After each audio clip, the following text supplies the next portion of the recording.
Hello! In this video, we're going to show you how to tie the double slip knot that goes on about 95% of the pendants in my shop in Provincetown. In this case, I'm using a large weathered whale.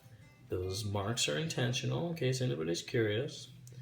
And I'm using a 3mm paracord, which I use with a lot of the larger bale pendants. So it's pretty straightforward.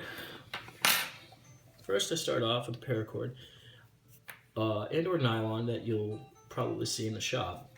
Now, this is a great material, blah, blah, blah, blah. Don't need to get super far into it.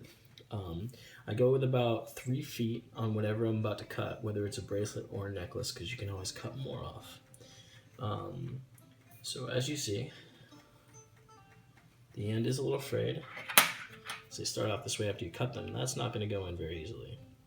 So what I like to start off by doing is just taking my butane torch and putting a little heat to it, and then sharpening the plastic up into a little tip.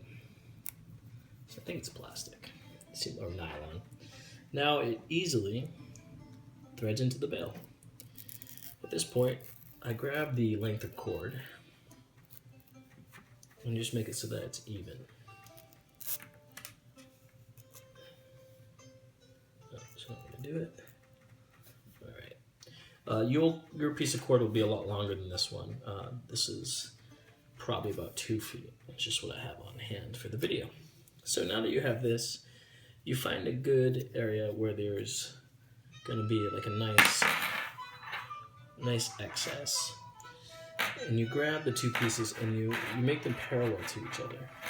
Once parallel to each other, exactly like the other bracelet, you wrap, we'll call this the loose end, over the hard end, around and loop it on top so that both ends are parallel to the center hard line.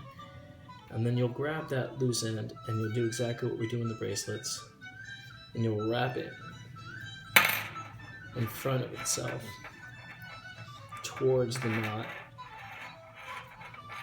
Loop it in front of the hard end when you've got the amount of loops that you prefer to have, and you just tie it, and you got a little slip knot.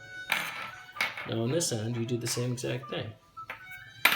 You put the loose end in front of the hard line, if you will, and you pinch one end, you wrap it in front of itself to get the direction of the loop, and then once you have as many loops as you want, you take that part that's under the hard end coming up, and instead of going in the front, you just put it directly at that loop and then pull until it's tight.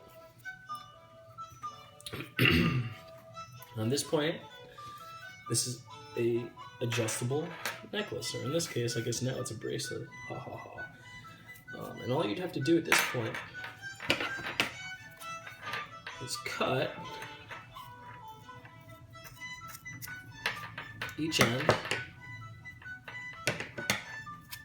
and then heat them like I did in the beginning. Find a metal surface. The scissors will do fine for this scenario. Heat. So what we're going to do is we're going to find where the paracord's end was cut and stands straight up.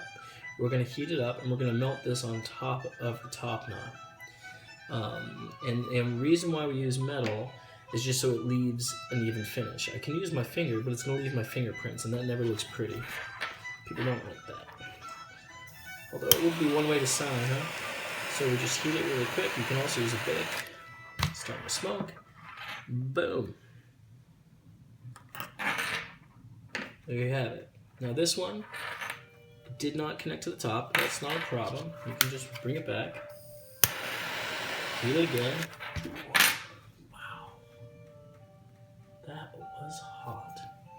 We'll have to edit that part of the video. That's a great example of what not to do. So, you take that, you heat the butane torch, you get the piece nice and hot, you push it on itself, and voila. And there you have it. That's how to do the double-ended slip-knot paracord bracelet or necklace, apparently. Be smart. Don't do what I did.